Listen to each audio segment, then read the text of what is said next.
అంబేద్కర్ కోనసీమ జిల్లా మలికీపురంలో దళిత క్రైస్తవ జేఏసీ ఆధ్వర్యంలో భారీ శాంతి ర్యాలీ నిర్వహించారు. ర్యాలీలో సకినేటిపల్లి, మలికీపురం, రాజోలు, మామిడి కుదురు, పి గన్నవరం మండలాల నుంచి ప్రజలు వేలాదిగా పాల్గొన్నారు.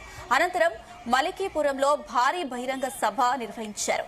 భారత రాజ్యాంగం అందించిన సమానత్వం, మత స్వేచ్ఛను హరిస్తున్న రాష్ట్రపతి ఆర్డినెన్స్ ను రద్దు చేసి దళిత క్రైస్తవులకు ఎస్సీ హోదా కల్పించాలని డిమాండ్ చేశారు.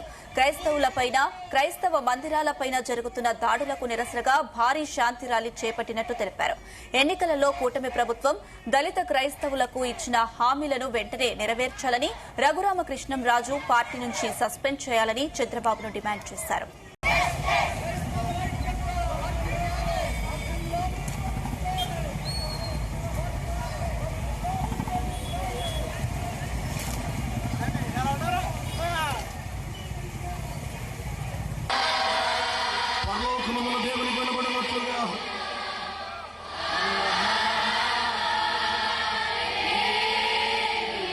సేవకులు కూడా అందరూ కలిసి రెండు చేతులు, నాయకులు కూడా అందరూ రెండు చేతులు పైకి చెబుతామా.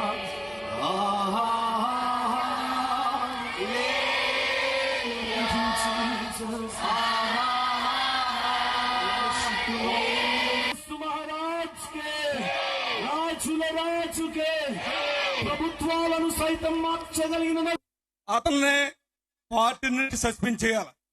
నేను ఎందుకు చెప్తానంటే, నీకు ఎవడిచ్చాడు అధికారం? ఈ రోజు తాలూకాలో చంద్రబాబు నాయుడు గారు మీకు చెప్తా ఉన్నాను, మీరు మీ ఎన్నికల మేనిఫెస్టోలో పెట్టారు.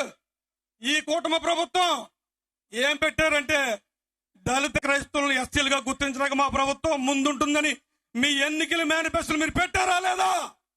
మీరు పెట్టిన తర్వాత ఒక సన్నాసిగా మైక్ ఇచ్చి బెదిరింతే బెదిరిపోట కాదు. అందుకే ఈరోజు బల నిరూపణ పెట్టాం.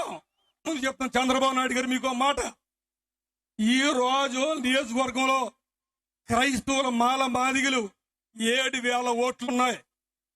ఈ 7,000 మంది రాజీనామా చేసేయాలా మీకు? లేకపోతే త్రిబులార్ ఒక్కడే కావాలా? మీకు త్రిబులారే కావాలా? ఈ 10,000 మంది కావాలా? ఏ ధైర్యం చూసుకునే అతను రెచ్చిపోతున్నాడు. ఎవడో ఖండించట్లేదు, ఎవడికి ధైర్యం లేదు అన్నాడు.